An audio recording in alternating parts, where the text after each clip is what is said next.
You gotta find someone who's gonna love you through the tough times. You know, who you can depend on, who's gonna show up for you. Not somebody who you gotta keep calling and begging. I never had to beg him for his love. He gave it willingly. He gave it freely. Yes. So when you know you in love and asking, love ain't confusion. If you got to be calling all your homegirls and saying, girl, what you think? Because he ain't told you what he thought, then you got a problem. Yeah. Love come easy. Yeah. It come with some assurance behind it. It come with some saying some get up and go about it. It don't come with no willy-nilly bullshit. It don't.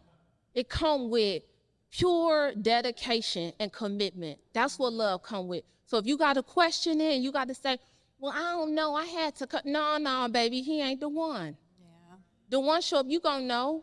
You gonna know when he show up, because you ain't got to call all around town asking your friends, is it love? He gonna show you what love is. Girl, stop playing. Welcome back to another episode of the Girl Stop Playing podcast. This is your, come on, studio audience. This is your getting the honey conversation. How many of y'all trying to get the honey?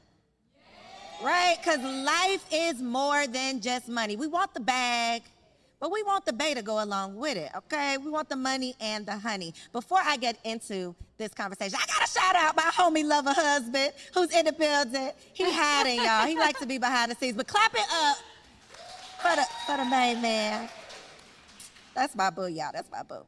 And I really love him, but I love also having the conversation around having it all, because as Black women especially, we always get, the strong, independent woman thing, and a lot of us were raised with that energy, but you can be strong, you can be interdependent, and you can create a powerful partnership. And so anytime that somebody gives me a microphone, I'm gonna talk about the value that not only my man brings, but the value that a man, keyword, man, will bring into your life. Because sometimes when we out here playing with the boys, we start to think that it's not really worth it. It's not worth our time. But finding the right partner is everything, okay? So I'm going to let y'all, same thing, I'm going to let y'all go ahead and introduce yourselves. I know you're going to talk about your business, but we're going to get in your business in just a second. So go ahead, Gigi. I'm Gigi. I'm the owner of Gigi Brow and Beauty Bar located in Sandy Springs. I have online classes. I have books. I have products. She got the highest prices on these brows in town, baby. She is doing it. Brow artist in Atlanta. It's worth it. It's worth it. I work with so many celebrities. I work with so many CEOs, moms, women who work at the strip club, Walmart. I take everybody. I don't discriminate. If you got a brow, I'm doing it. Yeah, I'm a business owner. All right. Hey, good evening, everyone. How y'all doing? Oh, I know y'all can do better than that. Good evening, everyone. How y'all doing? All right. Thank you so much. All right. My name is Harvey Raymond. I'm originally from Cleveland, Ohio, but I've been living in Atlanta for some years now. I've had a lot of cities I've lived in. But I am an entrepreneur. I actually own insurance agencies here. I own multiple insurance agencies. But you can catch me on a daily at the Carly Raymond Allstate Agency. So I run multiple insurance agencies. I also I host events internationally. I do a lot of events for people. I used to be a hairstylist and a wardrobe stylist for years. Can y'all tell? Like we couldn't tell. Yes, We could for tell. years. Y'all can't tell, girl. I didn't have enough time. So the hat, y'all know I ain't have enough time. But I was a hairstylist for about 10 years. I started in LA, and then I got married and moved into insurance. And so it's been a life-changing experience for me. But just recently, what a lot of people don't know, I took a course last year because I'm always like wanting to do a course and do something, I invest in me, Donnie. But I became a certified sex expert last year as well. Baby, I can sell you insurance for your car so you can get to the D, and I can talk to you about how to handle the D when you get there. No, but it's a whole thing. So yeah, I'm really excited about it. So looking to educate women so they can take control of their pleasure as well as their health and wellness in their sexual life. So yeah, I'm excited. So I wear multiple hats, but the one that pays me the most is insurance. All right. Yeah, I would have had some different questions on this part. We're going to see where this conversation goes. Okay. So again, the conversation around being able to have it all, I think is so important because we're all living proof that you really can have it all and do multiple things, wives, mothers. And what I want to talk about first is the fact that we came into love, lasting love, later in life. Yes. Right? Because so many of us, I ain't gonna make y'all raise your hand, but I know I had a lot of homegirls who had this timeline of, mine was 25. That was the magic age. By 25, I needed to be somebody's wife and on the way to being somebody's mama. That's what I thought. And y'all, 25 came and went. It ended, I was about 10 years off, but it can get frustrating, right? It can get frustrating when it looks like, and keyword there, looks like everybody else is doing the thing. And it's just not happening for you. You can start feeling like, well, God, wait a minute. Like, did you forget about me? And I know that feeling. And so I love being able to have women who fell into love later in life and, it worked out for you, right? Because we hear the horror stories. So share a little bit of your love story because they're both kind of unconventional. I love yours. Okay. I don't get my brows done by anyone. Gigi, I know she be looking at me sideways, but I don't go to anyone else but Gigi, and I haven't been to her in forever. So she said, "Who doing your brows?" Girl, they homegrown. I'm a kitchen titian at home. All right. So my husband and I met. I was right about to turn 30 years old. We met at the Steve Harvey mentoring camp, where we mentor young fatherless boys. And so my husband was a sponsor for the camp. He used to work, be really high up in a big insurance agent, big insurance company. We won't say the name. But I saw him, and it's interesting. My sister knew my husband before I did. So that's when they say, God got something for you, it's for you. Because my sister said, I ain't never looked at Ben ever in life. I ain't never wanted that man. But I saw my husband coming out of our meal tent, and I was like, oh, he is cute. Who is that? And my sister was like, Ben? And I was like, well, what's wrong with Ben? She was like, girl, I think he corny. I was like, what? So, y'all, we ended up meeting and having a conversation. But at the time, I will be very honest, I wasn't dating in my potential.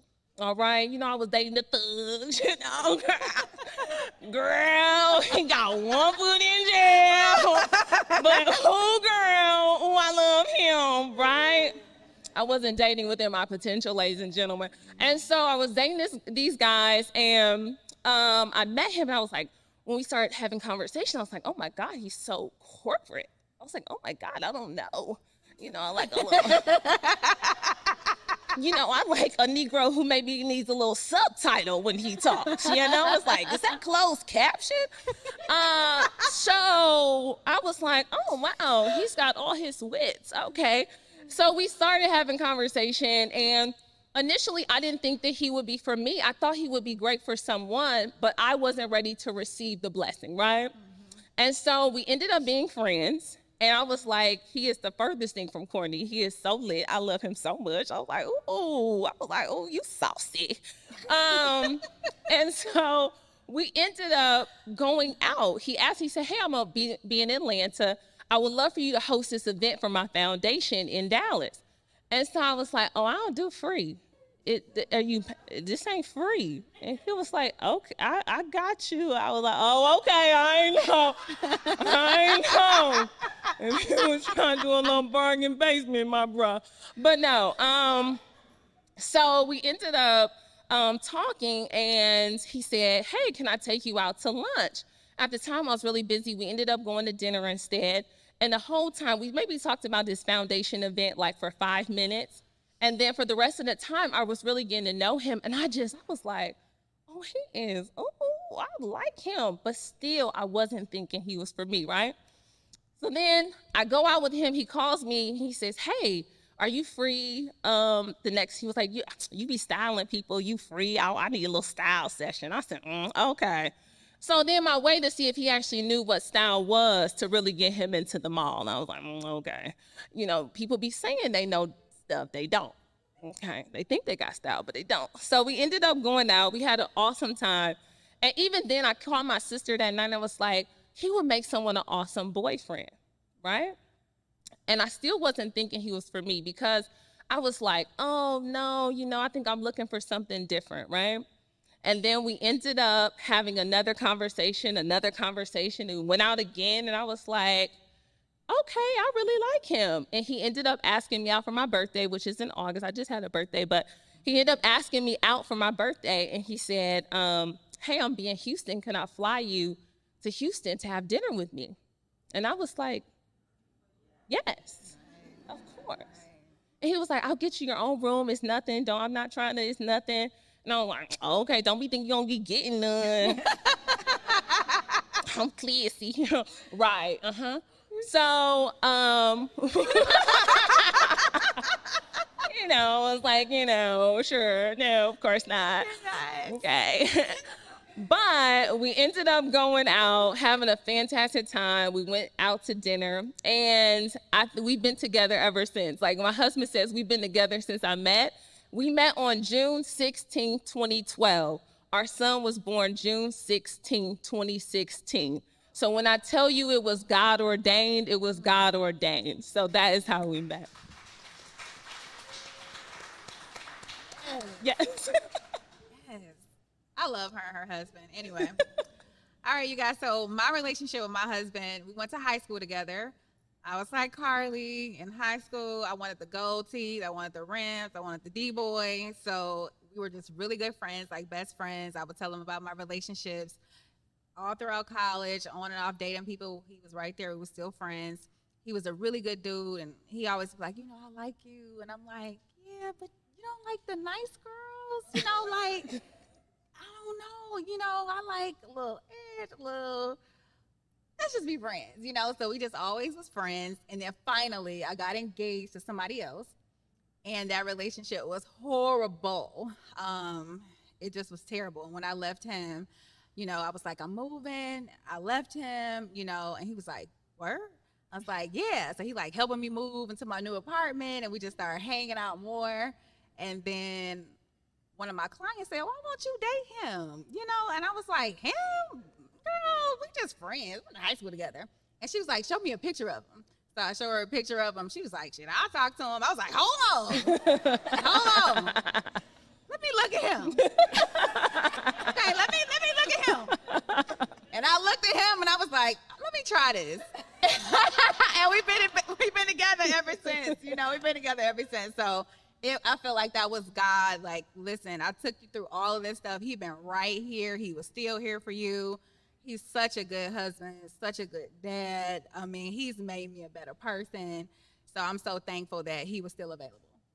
So shout out to, even though we probably had to learn the hard way, Yep.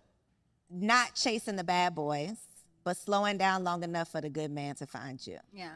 Yes, absolutely. Because we spend our, not even childhood, because some of us be grown as hell, still out here. Yes. Still out here For sure. trying to chase after things that are, I mean, God could literally tap right here and tell us this is not for you.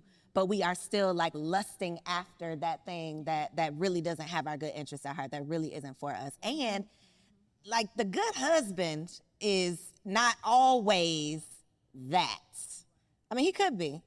Or he could become that, because what Brandy thought was corny is real saucy for Carly. Yeah, and you know what? My sister is like, I don't know how I ever thought that, because like her and my husband are like besties, you know, like they But have how their... many times could we let somebody else's opinion play us out of Absolutely what we supposed to have? Absolutely. But I think when you start doing the work for yourself, and I know we're in this culture of social media where everyone's like, oh, you got to heal, sis. Do the work, sis. You know, and everybody drop a therapy quote every fucking day. We're like, okay, girl, you got the language. Like everybody, you be like, oh, toxic. You know, I'm like, oh my God, if I hear toxic one more time, narcissist. You're like, okay, girl, you got 3 terms from the therapist and you've been one time. Now they gonna put you on black girl therapy. All right. But I think it was really doing the work for yourself when I decided, it is a decision that you make. When you make a decision of really knowing and really understanding your worth, what you are worth, you won't put up with shit. When I decided, I knew who I was, and this is more than, oh, I know whose daughter I am, because a lot of people get that shit twisted. Oh, well, because you're so-and-so's daughter, then your life is perfect. You have all the answers. It's gonna work out. No, you have to fall and bump your head just like everyone else. I don't care how many books your daddy wrote, you still gonna be a fool. So I think it's coming to the understanding of recognizing I know my worth. I'm worth someone showing up when they say they're going to show up. I'm worth someone calling when they say they're going to call. I am worth more than a text message. I'm worth a call. I don't text well because I may sound crazy on the text. And you're like, well, wait a minute, what she mean by that? That wasn't the right emoji. Why she talking in caps? She yelling? No, I'm just typing quickly. But I want you all to understand, I think when it clicks that you're worth more than the little crumbs of love that you've been getting. When you make a decision that I am worth more than these love crumbs, that I'm worth the whole love entree, that I'm worth the entree, the appetizer entree, the dessert, the unlimited bottomless mimosas, when you decide that you are worth all of those things, you stop putting up with bullshit. You stop putting up and entertaining Negroes who are not worth your time. And but you have to make the decision. He can't make the decision when he gonna act right, when he gonna do right. He don't have to do right because you haven't created any boundaries for him to do right. You haven't required him to step up and be anything more than the Negro who comes over at 2 in the morning to hit. When you made the decision that you don't want to just be the girl who gets hit, because she got a fat ass, she cute, when you decide you're worth more than that, then your life will open up and you will have a different level and experience in dating, period. Right. So we were talking before about the transition into motherhood. And we ain't gonna go there right now, but Ghetto would not recommend. These kids is crazy. It's hard out here, y'all. They bad. They bad. They are bad. And it's not. They stress you out. Before you have kids, you think that everybody else's kids is bad, but your kids gonna be good. No. They all bad. All y'all kids bad. And y'all all know the it. kids. They all bad. All of of the them. I don't kids. care how much gentle parenting you think you out here doing. I They don't are. hit my kids. I You talk to got my to. kids. I Listen. love my kids. Yeah, you do. But you know, good and hell well, your kids be trying you. And you be sitting there, oh, I swear to God, I'm going to knock your teeth out. I swear to God. I swear to God, you got one more. I literally told my son, I said, boy, you trying me. You trying me like I ain't a gangster out here. I don't like it. Oh, yeah, So that's motherhood. That's motherhood. It's so ghetto. But what about So ghetto. wife life? So, That's ghetto too. Yeah. It's all ghetto. Harley, It they is gotta ghetto. have some hope Oh my left after this God. conversation. It's all ghetto. He ghetto, you ghetto. Your baby ghetto. It's just a ghetto It's ghetto. life. It's all ghetto. It's ghetto. Okay, Gigi, I'm gonna come to you with this one. Okay, since we're here, This is my question. One wonderful. thing that you wish someone would have told you prior to marriage that might have made the transition a little easier. You come up with your answer, Carly. We're gonna go. I don't think that it's anything that somebody told me, because it's different when you're actually in the marriage, right? And when you're actually in the situation, it's totally different from like reading a book, somebody saying, hey girl, communication is key. Hey, y'all gotta talk to each other. Y'all still gotta date. That's the voice, the y'all fake still advice. gotta do all this. And it's like, what? I'm in it. I'm in the thick of it. I'm married. I got an 11-month-old baby. I'm like trying to figure it out. I'm like, how do y'all go to the gym? How do you have a life? How do you run into work? the gas How do you station? do content? Any Like, of how do the you do things. all these things? I'm trying to figure it out. I have a nanny. I only work 3 days a week, and I'm still like, I don't have enough time. how are y'all doing all of this? And it's crazy. I got to tell them. So y'all know, she's my client. And I told her years ago, I was like, I want to have a baby. You know, I want to get married. She's like, you do? Well, before you do that, your friends ain't told you the real shit. I'm about to tell you. Your life gonna be different. You gonna cry. You gonna go to an event. Your breast gonna be leaking milk. You gonna leave. And I'm like, oh my gosh. I needed to hear that because everything that she said was true. Everything that she said, it happened. So you have to be prepared for it. I mourned my old life because it would never be the same. But I'm so grateful for my new life. I love being married. I love having my child, watching him grow. I love my business. And I'm just living in it and making it work. But I don't have like the guideline. I'm just like living in it, making it happen, you know? And I love it. Figuring it out. You know, I think what I've recognized in being married, because people always ask you, what's the secret? Well, there's no one size fits all to marriage. Your marriage is going to look different from my marriage. Your level of expectation is going to be different on your husband than my expectation on mine. We all have a different set of rules and guidelines that we're working with, right? But the one thing that I learned before I got married that I actually took into marriage, because I think getting married in my 30s was something that was really good for me, because I had lived a life of my own experiences. I had traveled the world. I had done so many things where when I came into my partnership, I was ready to be a wife. I wasn't ready for a wedding, just to have this wedding and this magical day, but I was ready to enter into lifelong partnership, however long that life could be, because oftentimes people think that this is a lifetime, that until we close our eyes, we're together. But that lifetime is for whatever you all decide your lifetime is. And I don't think that people should stay in situations that are traumatic, that are toxic, that are abusive, none of those things. But the one thing I learned was that I got told in a relationship, you got to love a person for where they are. If they never change, can you love him? If he never changes, can you love him? Because oftentimes so many people get into relationships with this idea of, well, if he just did this, I could do this and we could be better. You have to go in there with the mindset of loving the person standing right in front of you. That day, that night, not the aspirational version of who this person is, not the version you have concocted in your crazy ass head at night because you've been talking to your friends and your friend, man, do this. So I want my man to do that. Well, your man ain't got no money, so he ain't doing that, sis. He can't get you that, he's not there. So if you want that, go get that, but this is the Negro you got, okay? This is who you got. So love that man. He not gonna, all y'all on Instagram, oh, it's Valentine's, I want my man to have my living room filled with flowers. You know that Negro going to Publix. You know he getting you a little chocolate, little heart, and a little beer to say I love you. Okay? You know the money he has. Stop playing these fantasy games, all right?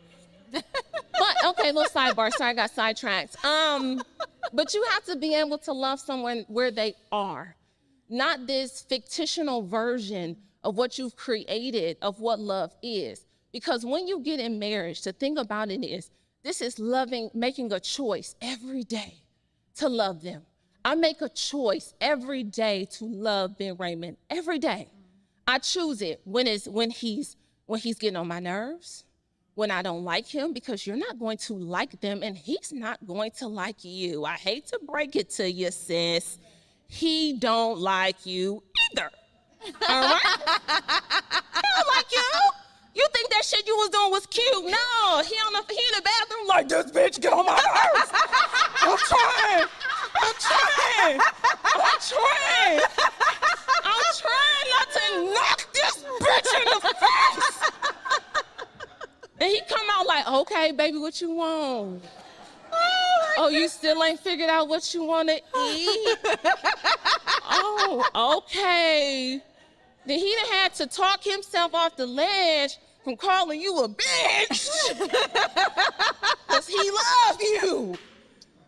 So it's the choice we make daily. It's the choice in a partnership. It's the day-to-day. It's the in and the out. It's the loving when it ain't no Instagram post.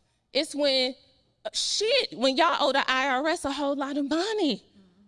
I'm speaking from experience. Right. And you like, shit, damn, how we about to pay these people all this money?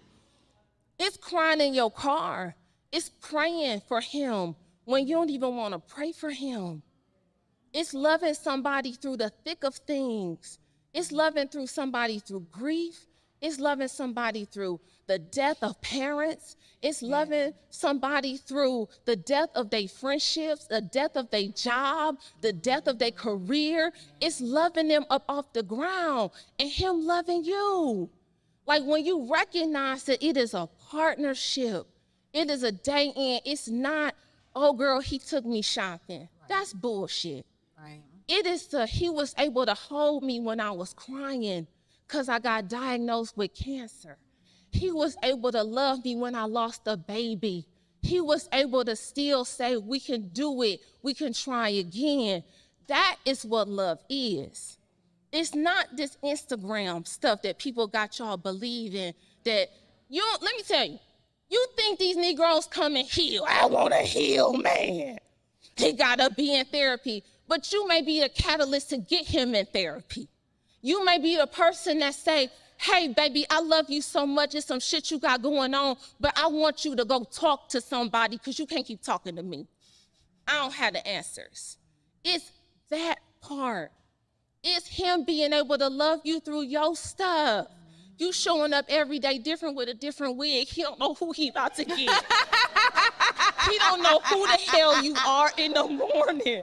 You got Bantu knots. You got curly wig. You got red wig. He don't know, and he just trying to love you through your many changes, baby. That's it. He trying to love you through it. But that's love. That's the partnership. So it is not the picturesque version that you've created of Cinderella in your head. It is the ugly parts of marriage that you have to do. It is the fact that me and my husband been together 10 years. 10 years. I'm not the same person I was. I have evolved into someone else because I became Ben Raymond's wife, but I became BJ's mama.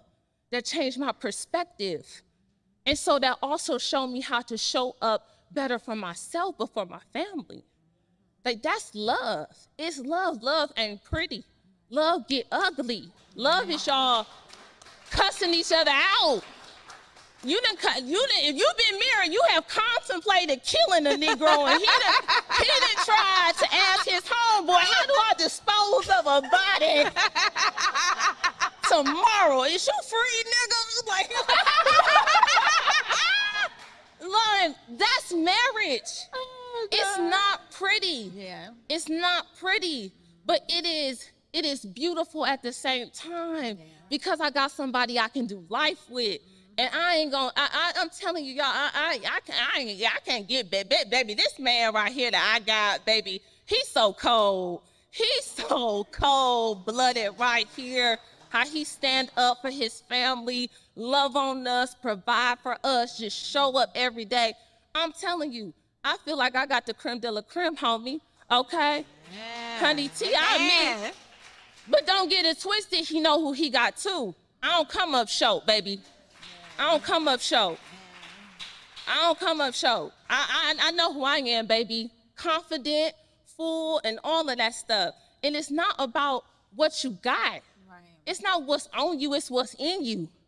Stop thinking if you get more dripped out and draped out that this Negro gonna like you more. You can have a 30-inch wig, you can have the fattest ass, you can have the Birkins and the Lambo trucks outside. But if this part of you is dirty, broken, causing confusion, living in chaos, everything you do, it is destructive. It's destructive. You don't touch nothing and it turn to gold. Everything you touch turn to dust. because you don't know how to cultivate nothing. You got to get right within before you think you about to get a man. Because all he going to do is come up in chaos and confusion, and you ain't going to be nothing but tear this man down and make it harder for the next woman to come into his life. And you the same. And you the same. Oh, I'm sorry. I was letting you go, girl. I was just I'm letting so sorry. Preaching, honey. She the comedian, the preacher, the you done laid it all out. I'm well-rounded. Well-rounded. I'm well-rounded. You got to be well-rounded, baby. You want to win. So for the single ladies in the room, because Yes. I done took a poll. Again, I know we got some single ladies in here who are Who is currently single? Who's single in here? Who is single? They don't want to tell their business. Okay, it's a couple of them. There they go. I asked them earlier. You better raise your hand. Shit, if somebody got a friend, how they gonna know? How they gonna know? If you sitting there, I don't want to say nothing. Well, bitch, then Negro might have a friend for you, but you sitting there, I don't want to say. Me, I'm single, ready to mingle. Like, So based on your past lessons learned, right? Past lessons learned, because prior to, Oh, goodness. yeah, look, the comedian Carly is in the building, y'all. No, you good. It's okay. I know who I got up here. yeah. Based on your past experiences, like the boys before the man, what are some, I don't want to say red flags because I feel like that's overused, but what are some characteristics that were different about the man that you chose versus the boys that you were playing around with? Okay, I'm going to be honest. Me personally, I know who a man is when I meet him. So when I was younger, I wanted a certain type of man. So I knew if he wasn't shit, he wasn't shit. He was, just gonna spend some money and take me out of town. I knew what I was getting involved in. I was never that girl who was like, oh my gosh, like, are we gonna be together? Like, I knew what his purpose was. Anybody I dated, I knew what it was. Okay, so for me, it was like, okay, I was ready. I was ready for a relationship. I was ready for love. I was ready for marriage. My first love was my business. I put my business and my career first. So once I established that, it was easy for me to be ready to love. So it was just the time, and it just meshed together, and it just worked for me. So I was ready to receive the love that he's been having for me all these years, and I was just happy that he was still available. I'm like, you're the best thing ever to happen to me. He like, shut up. And you weren't gonna let nobody else get them? No. Nobody else can have them. So I feel like just being honest with yourself, I feel like women, when you're dating somebody, if it's going to go somewhere, if he calling you at 2:00 in the morning, or he's just texting you and not calling you, you know what it is. So I feel like it's what you want. What do you want? Because it's obvious the way the man is treating you, right? So if he's calling you, if he's checking up on you, if he's like, how's your day going? Have you had lunch? My husband used to bring me lunch because he knew I wouldn't eat. He would drop off a smoothie. He would say, how's everything going? You want a massage? You want to go eat? You want to go do this? And I used to be like, why he keep bothering me? But then at the same time, I'm like, but I'm glad he's checking on me. You know what I'm saying? So I feel like just being honest with yourself and what you want. I was ready for a relationship. I was ready for marriage. So I accepted it. That's it. Okay. Well, no, okay, so I knew what I wanted. I wanted someone of integrity. I wanted someone who did what they said they were going to do. If you say you're going to do it, then I have an expectation that you're going to do it, right? I wanted someone funny and tall and all those things, the physical attributes that you find to be like, oh, girl, he bad, baby. But what was the determining factor with my husband? Because I think you all will have to answer that question for yourselves about what is that thing for you that is going to make your heart sing in a relationship, that's going to enhance your life. But I had one instance, my husband and I were traveling a lot. At the time we were dating, we had only been dating a couple of months. I had just gotten back from South Africa. I had met him in LA, right? He lived in Dallas. I lived here in Atlanta. We ended up meeting in LA. Well, we got sick at the hotel. I mean, dog sick. I mean, we were like, in my head, I'm like, oh, this Negro done gave me something, because you never think you the problem. You been on a 24-hour flight, but it ain't you. It's him. So we're in LA and we're so sick. Now I'm super holistic. I believe in like herbs and vitamins, and I can get us together. I said, just get me to an herb shop. He said, oh, okay. All right. He take me, I'm like, take all of these supplements.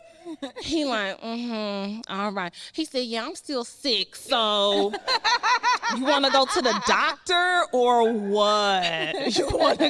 What you want to do, crazy lady? So the hotel ends up saying, oh, there's this doctor in Beverly Hills. You go, it's like an urgent care, but they can prescribe your meds right there. And so we had to get on a flight. So we go there, and the man is like, well, yeah, you all definitely have some little bug, some virus, but whoever had it just passed it back to each other. And I said, oh, okay. Okay. So they said, well, who wants to go first? Get this shot in your butt. And we were like, wait, what? Oh, right now? Oh, we're going to do this now. He was like, yeah, who wants to go first? So they shoot us up with some antibiotics, like this will help you get on the plane to get home. So we're like, what? So that was like the first test of our like love, because we're like, oh, we done got shot in the ass together. We ride or die, baby. And so when we get to the airport, I'm crying out, y'all. I'm a makeup girl. Like I like makeup, my hair, all that stuff. I be dressed at the airport. I'm not one of the people who look like they rolled out of bed at the airport, you know. I like to look like I'm somebody going somewhere. So I could not even pull it together, y'all. I got on sunglasses. I got on like a shirt, like a tee, like a leather jacket. I just wasn't feeling it. He said, I can't let you fly back to Atlanta like this. I said, well, Negro, you sick too. So we just get on your flight. And he was like, no. He said, no. He went up to, I was checking in. He said, He said, book her. She going to Dallas with me. He was like, because I can't put her on a plane by herself. He was like, I just got to make sure she's okay. And until she can fly, I don't feel comfortable with that. He puts me on a plane. I stay in Dallas for like 3 days until I feel like great. And I called my mom. I said, oh, I'm sick. And I said, but Ben, he took me to Dallas. Like he flew me back to Dallas with him. And my mom said, that's your husband. She said, because he can love you through the sickness. And I was like, okay, Ma, don't get all biblical with it. Like, we're still just trying to figure it out, you know, like he cool. And my mom says, see, that's a sign of his love and care for you, because he was willing to reroute his schedule, take care of you, bring you back to where he was. Yeah. And so I always go back to that moment of him being able to care for me when I was sick, for him being able to say, I'm not doing that. You're not going by yourself. Yes. Like, you got to find someone who's going to love you through the tough times, you know, who you can depend on, who's going to show up for you, not somebody who you got to keep calling and begging. I never had to beg him for his love. He gave it willingly. He gave it freely. Yes. So when you know you in love and asking, love ain't confusion. If you got to be calling all your homegirls and saying, girl, what you think? Because he ain't told you what he thought. Then you got a problem. Yep. Love come easy. Yeah. It come with some assurance behind it. Yeah. It come with some saying some get up and go about it. It don't come with no willy-nilly bullshit. It don't. It come with pure dedication and commitment. That's what love come with. So if you got to question it and you got to say, well, I don't know, I had to cut. No, baby, he ain't the one. The one show up, you gonna know. You gonna know when he show up, because you ain't got to call all around town asking your friends, is it love? He gonna show you what love is. Like that.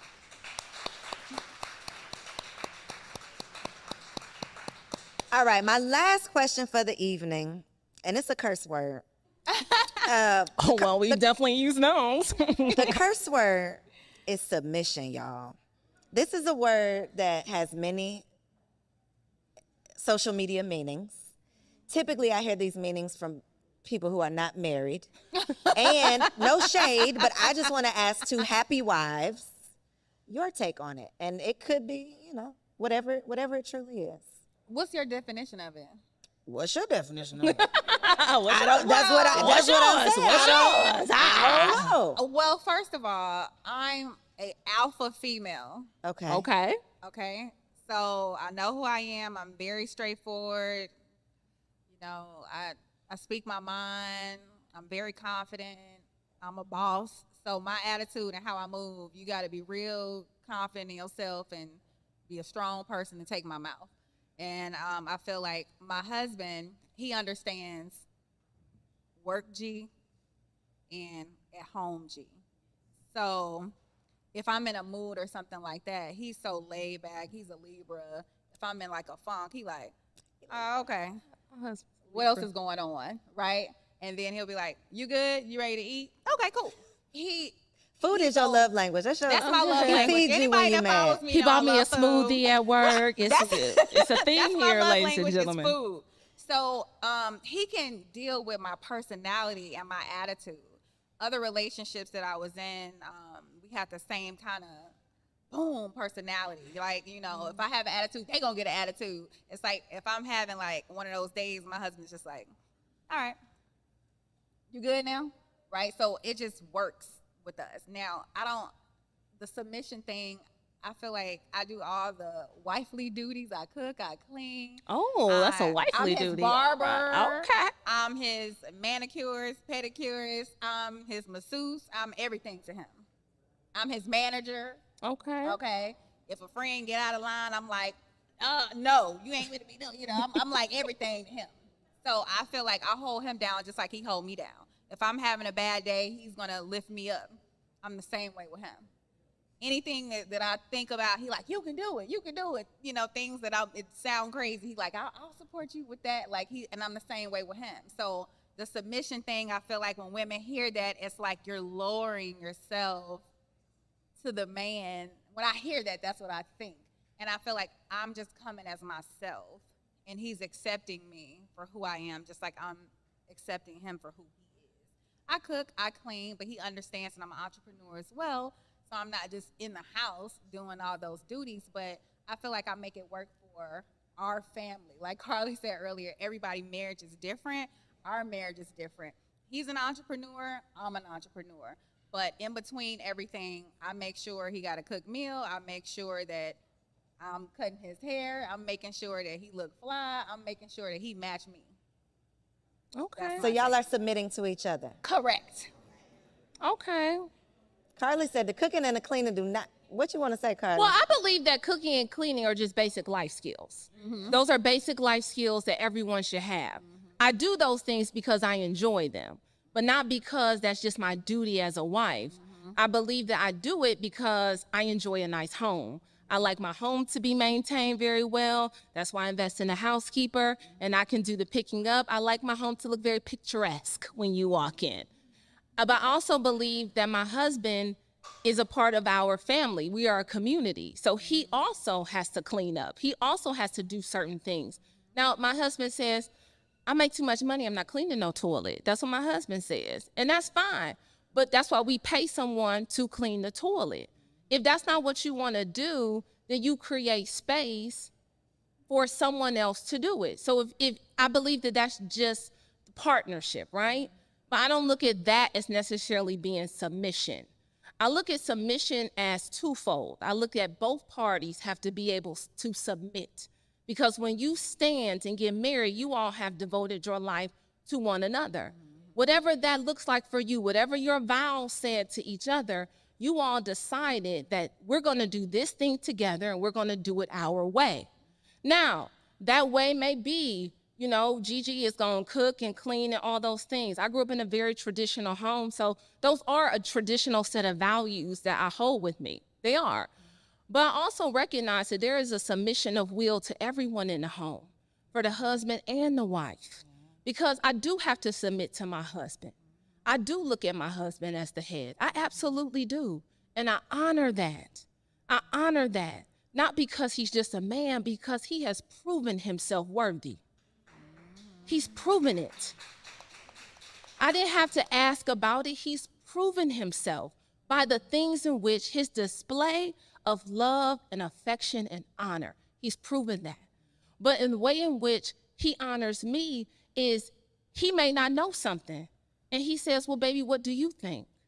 And then we get to lean on each other for support because we run businesses. He's an entrepreneur, I'm an entrepreneur, and we do things together. And so we have to be able to have team meetings. We have to be able to talk. We have to talk about our children, our son. We have to talk about our family, our finances, how we plan on managing for the month, 6 years, a year, 5 years from now.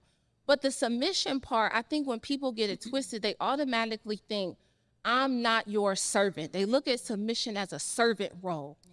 But when you look at it as a partnership of a partnership of understanding, and this takes a mature man and a mature woman. These are not children getting together, and a man, because he's in a man's body, but he's a little boy. He has an expectation that you're going to show up and be his mother.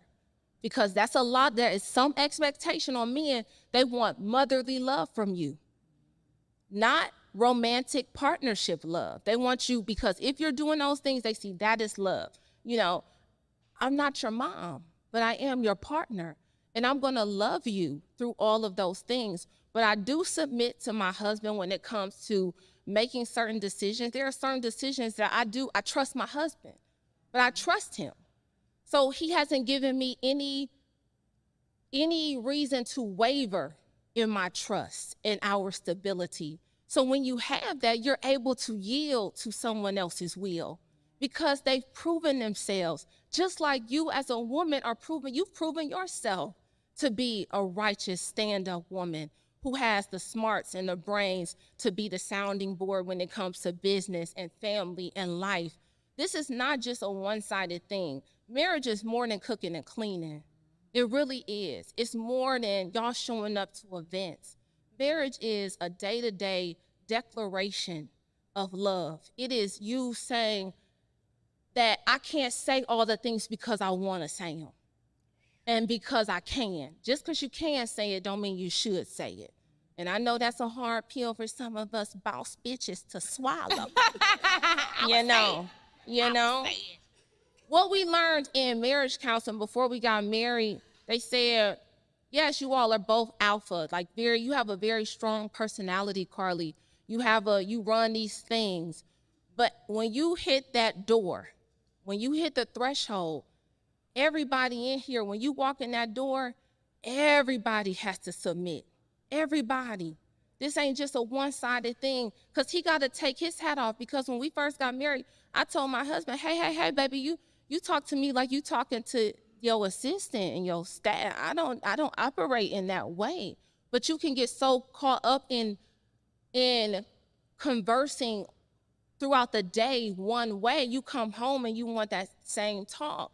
But we all require a level of sweetness. We all require, I know it's this big thing on the internet, femininity and you soft life and everybody. Leave me off that post, shit, y'all know my goddamn nerves. But I believe all that less offline, yeah, woo woo. But I just want y'all to understand it's more than that. It's more than some man buying you things. It's more than some man having a big bank account and you saying that's the one. It is how they show up for you, how they actually show that they're worthy of your love, your attention, and your affection on a daily basis, and you the same. So I would say figure that out, what it looks like for you. Figure out submission for you. Figure out your love life for you. Stop being on the internet looking at, well, so-and-so said I need to be doing this. Maybe that's not for you. Everything everybody doing ain't for everybody. So focus on getting to know you. That's right. Y'all ready to get some honey? They're like, I don't know. Carly done said it's ghetto out in these I'm making a joke. It's not ghetto. You really said it where everybody was ghetto. Oh, yeah, it was. It is. It gets very ghetto. Would not recommend. It's tough. Marriage is tough sometimes. It requires a lot of work in relearning someone. The person you met 10 years ago is not that person. The things they did that turned you on, it don't turn you on no more. And be open to the communication of newness and openness. That's it. It is a little ghetto, but it is fun.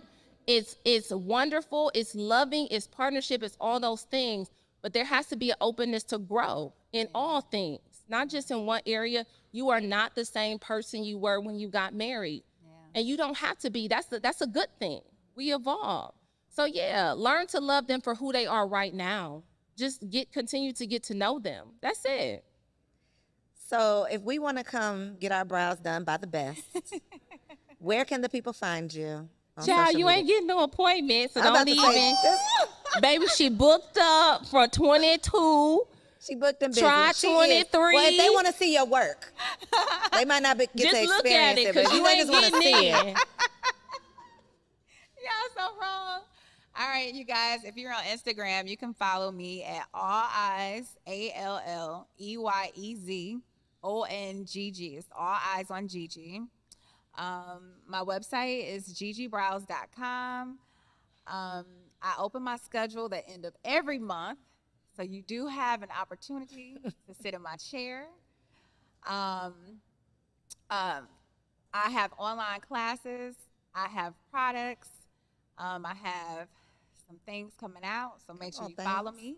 Stay tuned. Stay tuned. Carly, you don't really be on Instagram, but tell them where they can I find be you. I be on there. I give you a little you know, like I'm in, I'm out. I'm in, I'm out. You know, I give you a little bit, but that's just me. You know, but I am Carly Raymond on Instagram. I am Carly. That's KARLI Raymond RAYMOND on Instagram. That's where y'all can find me. And if they need some insurance, Carly Raymond Insurance. We're at 3979 Beaufort Highway, baby, Suite 102. If you want to come through. My staff will take care of you. Don't think you're gonna pop up and see me every day, because you won't. Okay. Don't be thinking, I'm here to see. No, you ain't. Stop playing. But yeah, and I just want to say, you know, Coriel, I've been rocking with Coriel some years. I just want to say thank you for always allowing me to come share in your space, your magazine, everything you have done. I respect what she is doing. I love what she is doing. I think she is connecting so many women in Atlanta, around the country, and I really love that. And to even be in this space tonight, I went in the back and I saw Miss Skittles 2 weeks ago at the Invest Fest, but just to see this space, I don't know if y'all went in the back, but this is just dynamic. So to see women shine, to see Black women shine, to do their thing, and to be supportive of one another, man, I love it. So I wish y'all nothing but the absolute best. Thank you. I thank y'all so very much. I do. I don't take any opportunity for granted. Carly the comedian and Gigi. Give it up one time. Give it up one time. Thank you. Thank you. Thank you.